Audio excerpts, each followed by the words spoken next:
এই পুশিনের মধ্য দিয়ে আমরা জানি না তারা এই দলে ভারত থেকে সন্ত্রাসীদেরকে আমাদের দেশে চালান করছে কিনা এবং তারাই এই সমস্ত খুন খারাপি করছে কিনা সেটাই বা কে বলবে। তাহলে কেন পুশিন হবে? যদি কোনো অবৈধ বাংলাদেশের নাগরিক থেকে থাকে তাহলে সেটা সরকারের কাছে সমর্থন করবে, বর্ডারে বিজেপির কাছে সমর্থন করবে। রাতের অন্ধকারে কেন বর্ডার দিয়ে ঠেলে বাংলাদেশে পাঠাবে? আমরা যদি বলি খুনিদেরকে এই দেশে পাঠানো হচ্ছে, এই দেশে খুন করে অরাজকতা সৃষ্টি করে দেশে একটা আনারকি নিয়ে আসছে যাতে নির্বাচন না হয়, এই ষড়যন্ত্র যদি হয়ে থাকে আজকে সরকার আপনি কেন বর্ডার সিল করতে পারছেন না? কেন সিল করতে পারছেন না? আমরা বারবার বলার পরও সরকার সেই ভারত সেই আওয়ামী লীগের মতো একটা নতজানু অবস্থায় আজকে অবস্থান করছে। এত কিছু হচ্ছে সরকারের মনে হয় চমকই করছে না। তাই বলতে চাই আজকে ডেট যদি পরিচালনা করতে না পারে 10 দিন 15 দিন 1 মাসের নোটিশে দয়া করে নির্বাচন দিয়ে নির্বাচিত সরকারের কাছে ক্ষমতা দিয়ে বিদায় নেন, তাহলে অন্তত দেশটা একটা পর্যায়ে যাবে। আমি আপনাদের সবাইকে ধন্যবাদ জানাই, জমিকে ধন্যবাদ জানাই। আজকে তাৎক্ষণিকভাবে এই আপনার পুলিশ বাহিনীতে আপনি কার্যকর করেন।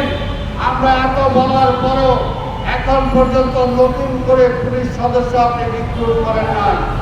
যে ছাত্র ছাত্রীরা আন্দোলন করেছে, এই জুলাই অভ্যুত্থান করেছে, কেন ওই নতুন প্রজন্মের ছেলে মেয়েদেরকে আপনি পুলিশে রিক্রুট করলেন না?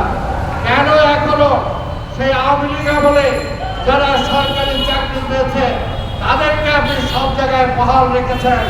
এই প্রশ্ন করলে কি অবান্তর কিছু করা হবে?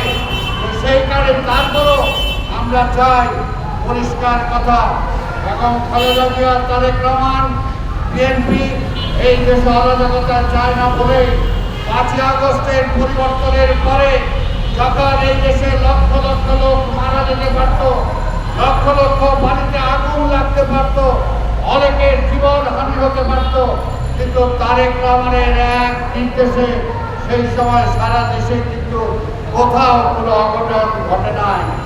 এখন কেন অঘটন ঘটে? এখন কেন অঘটন ঘটে?